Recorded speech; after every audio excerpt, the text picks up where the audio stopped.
सभी को नमस्कार। अम्मा भगवान शरणम। श्री कल्की के गुरुकुल में आप सभी का स्वागत है। श्री कल्की के दिव्य उपस्थिति को बुलाते हुए अभी हम सभी प्रार्थना करेंगे। शिष्ट जनावन दुष्ट हरा खगतुर गौतम वाहन ते कल्की रूप परिपालय मां भक्तं ते परिपालय मां। शिष्ट जनावन दुष्ट हरा खगतुर गौतम वाहन ते कल्की रूप परिपालय मां भक्तं ते परिपालय मां। शिष्ट जनावन दुष्ट हरा खगतुर गौतम वाहन ते कल्की रूप परिपालय मां भक्तं ते परिपालय मां। धीरे से आंखें खोलिए। आज हम धर्मा 39 में दिए गए श्री अम्मा भगवान के टीचिंग्स को गहराई से देखेंगे। हर दिन कई सारे चमत्कार विश्व में श्री कल्की कर रहे हैं।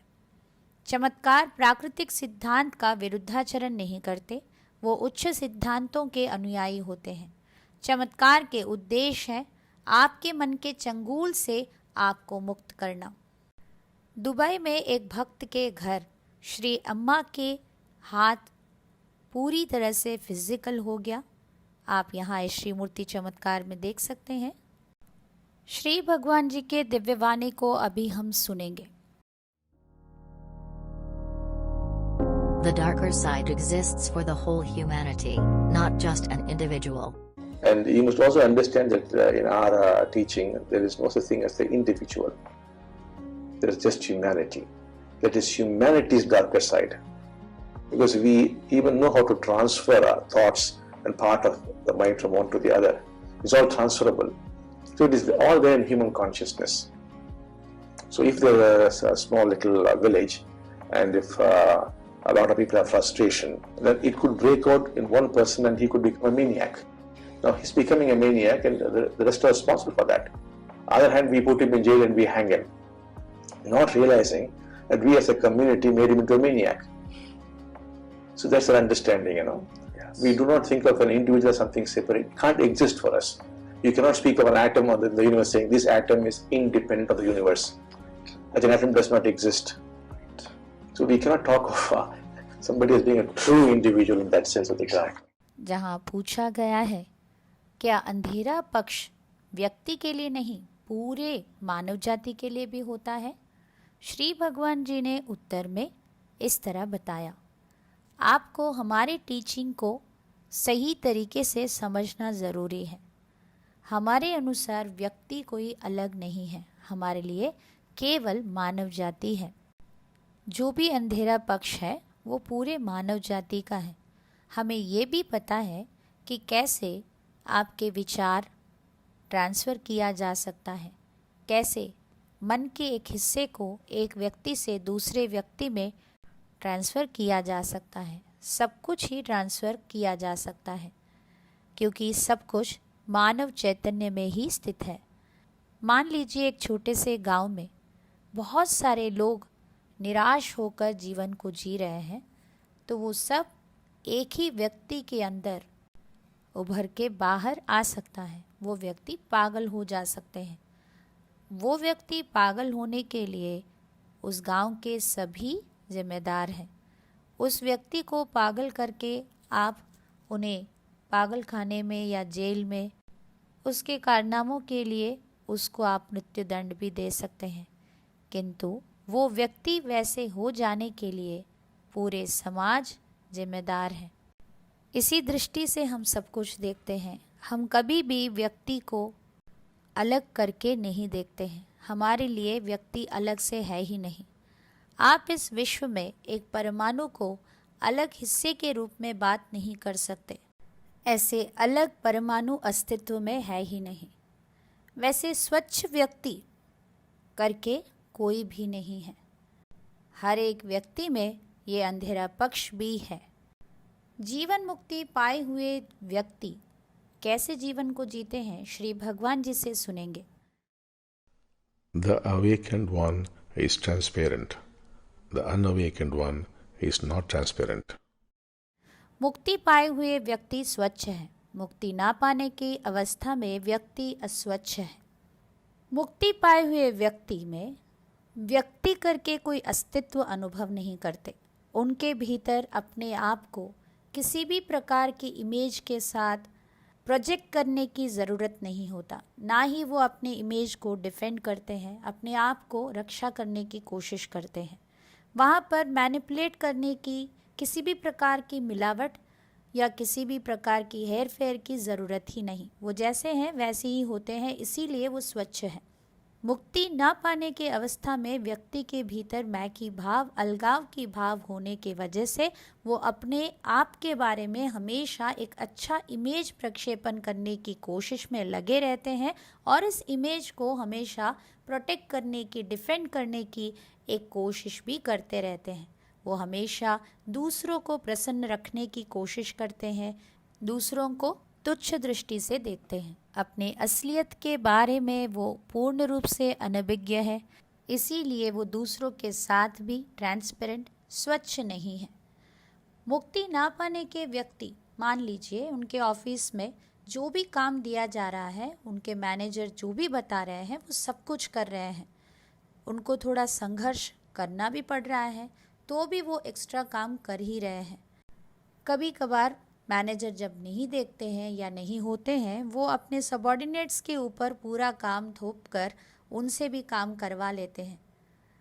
ये सब वो इसलिए नहीं कर रहे हैं क्योंकि वो बहुत जिम्मेदार हैं, बहुत मेहनती हैं, मगर इसलिए कर रहे हैं कि उनके मैनेजर के सामने उनको रिस्पॉन्सिबल होने का, हार्ड वर्किंग होने का एक इमेज मेंटेन करना है, ताकि वो आगे जाके कोई प्रमोशन या कोई सैलरी हाइक प्राप्त करें। मान लीजिए अगर सच पता चल गया कि वो सारा काम खुद नहीं कर रहे हैं, दूसरों के साथ भी करवा रहे हैं, मैनेजर को ये बात पता चल गया। जब वो प्रश्न करेंगे तो वो वहाँ पर हज़ारों स्पष्टीकरण देना शुरू करेंगे, कोई ना कोई एक्सप्लेनेशन देकर वो अपने इमेज को वहाँ पर प्रोटेक्ट करने की कोशिश करते हैं, क्योंकि वहाँ पर वो अस्वच्छ है, इसीलिए वो हेर फेर करते रहते हैं। अगर वही एक मुक्ति पाए हुए व्यक्ति के साथ होता है, मान लीजिए उनके मैनेजर उनको बहुत ज़्यादा काम दे रहे हैं, उनके पास बहुत एनर्जी होता है, इसीलिए वो झट से काम को एफिशिएंटली कर लेते हैं। कभी कभार ज़्यादा काम वो अपने से लेकर करते हैं, किंतु कभी उनके पास समय नहीं है तो भी उनको ज़्यादा काम करने के लिए बताया जा रहा है, या उनके पास एनर्जी है मगर उनके हिस्से के काम नहीं है तो भी उनको करने के लिए बताया जा रहा है, तो हो सकता है कि वो स्पष्ट रूप से वहाँ पर उनके सीमा को बताएंगे और वो कितना कर पाएंगे उतना ही करेंगे। वो अपने एक इमेज प्रोजेक्ट करने की कोशिश नहीं करते, ना ही उस इमेज को बचाने की कोशिश करते हैं। वो हमेशा सचेतनता के साथ रहते हैं, इसीलिए वो स्वच्छ है। टाइमलेस इनसाइट्स को देखते हैं। कोई भी कार्य सचेतनता से या असचेतनता से हो रहा है, इसे जानने की परिमापक द्वंद्व है। उदाहरण के लिए एक सांप एक मेंढक को खा रहा है, तो आप क्या करेंगे? आप मेंढक को बचाएंगे या उसे मरने के लिए छोड़ देंगे? अगर उसे आप बचाएंगे तो सांप वहाँ पर भूखा रह जाएगा, अगर आप मेंढक को नहीं बचाएंगे तो वो मर जाएगा। नहीं, इसमें मुझे नहीं पड़ना है, मुझे तो यहाँ से चले ही जाना है करके आप वहाँ से चले जाएंगे।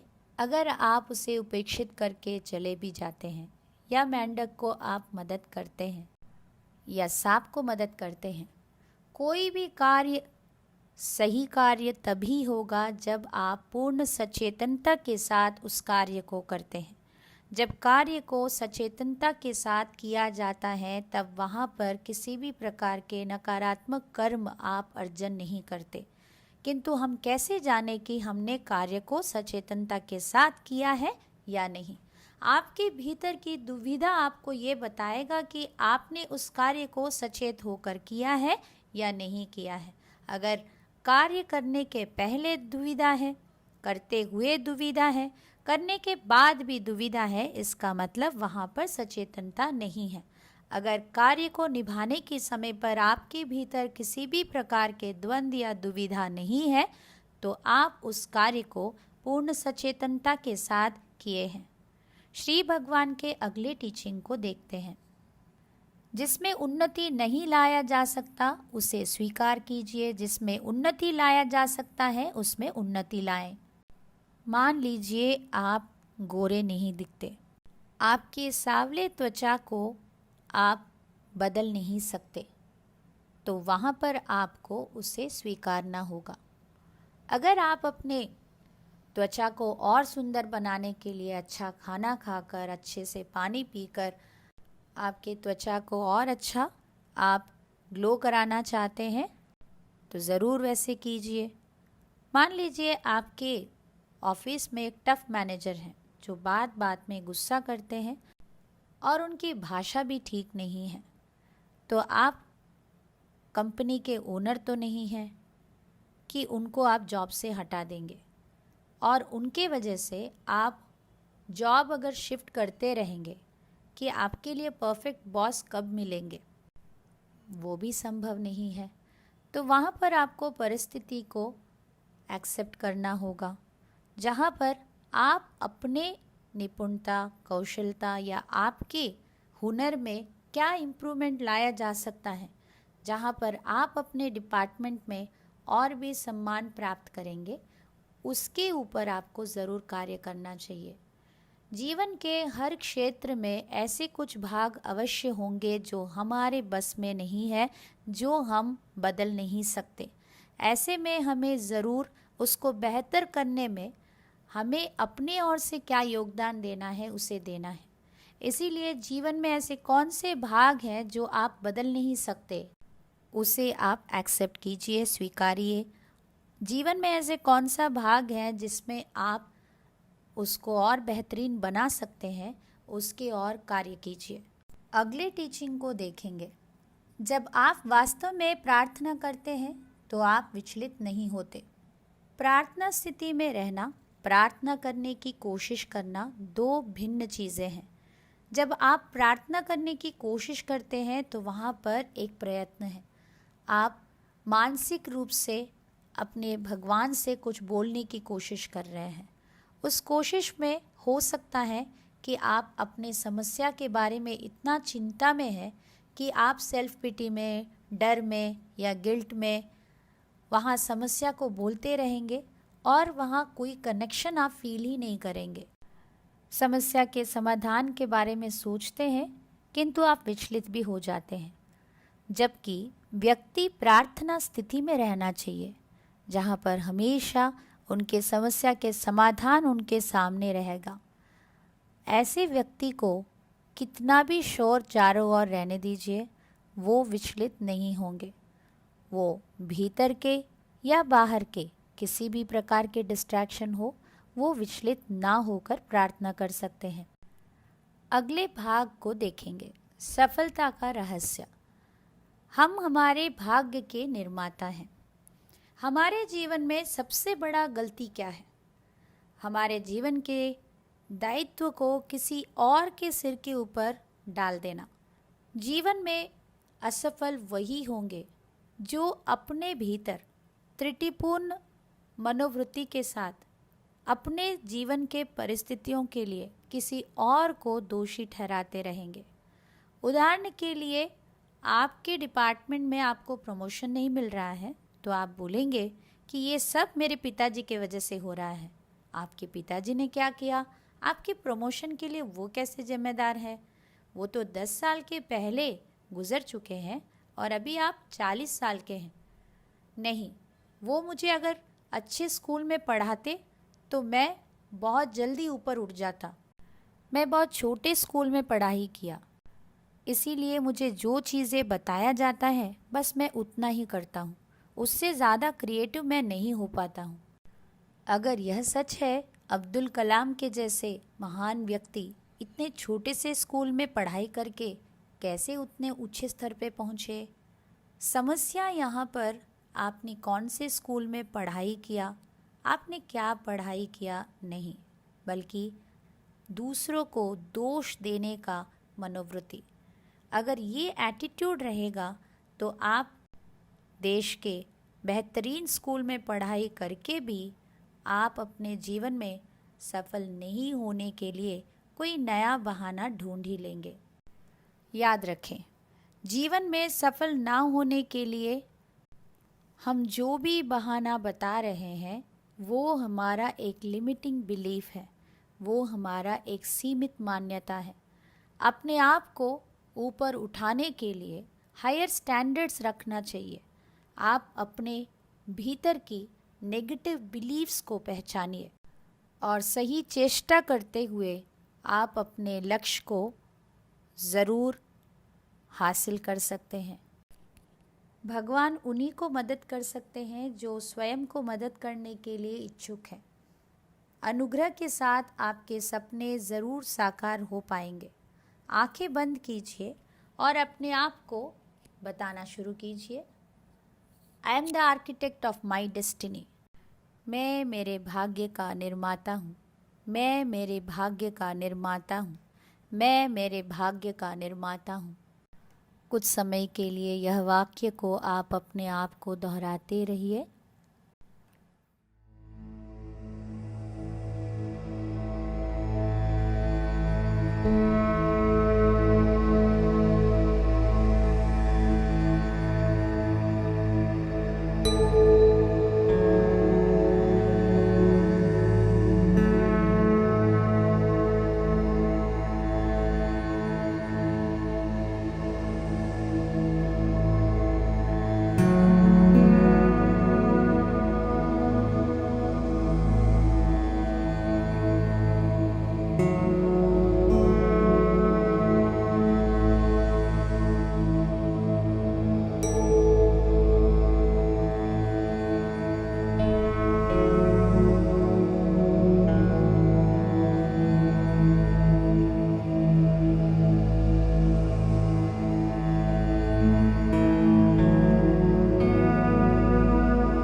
परम ज्योति के चमत्कार सुनेंगे। আমি বেলগামের হারালাকাট্টি গ্রাম থেকে লক্ষ্মী বলছি।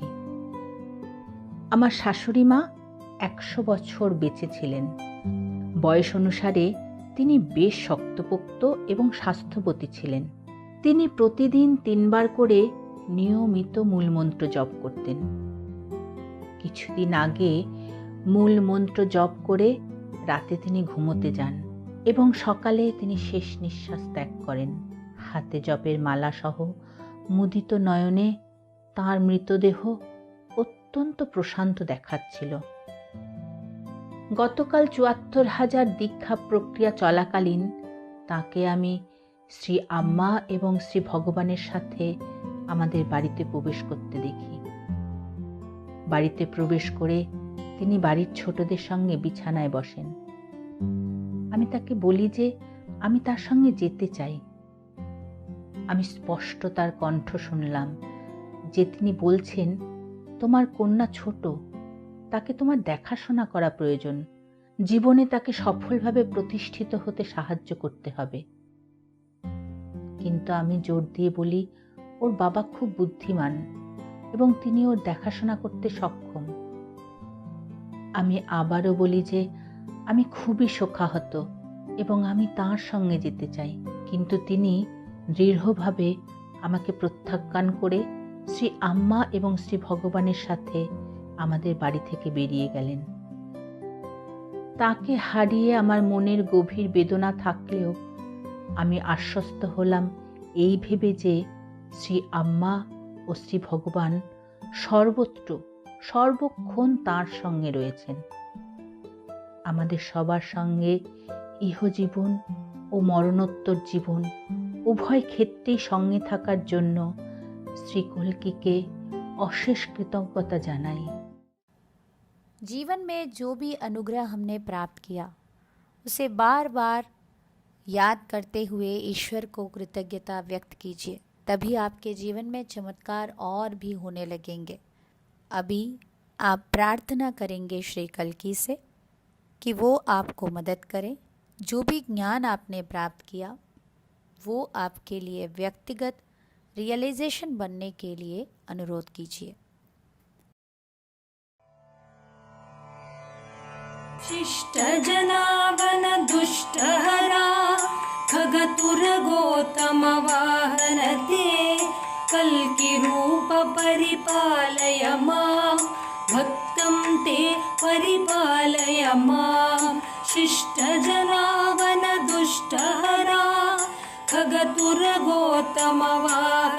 ते कल्किरूप परिपालय मां भक्तं ते परिपालय मां। शिष्टजनावन दुष्टहरा खगतुरगोतमवाहन ते कल्किरूप परिपालय मां भक्तं ते परिपालय मां।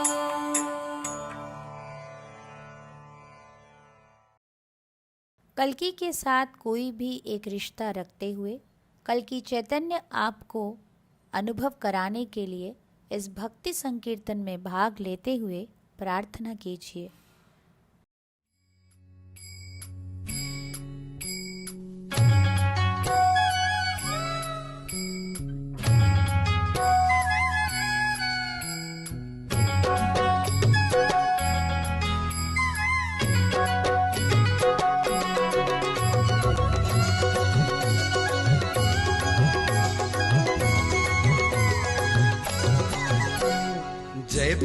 जय भगवान नाम जपो रे, श्री भगवान नाम जपो रे। जय भगवान नाम जपो रे, श्री भगवान नाम जपो रे। कलयुग देवता जय भगवान की, कलयुग देवता जय भगवान की। तन मन एक होकर नाम जपो रे, तन मन एक होकर नाम जपो रे। जपो रे जय भगवान नाम जपो रे, श्री भगवान नाम जपो रे। जय भगवान नाम जपो रे, श्री भगवान नाम जपो रे।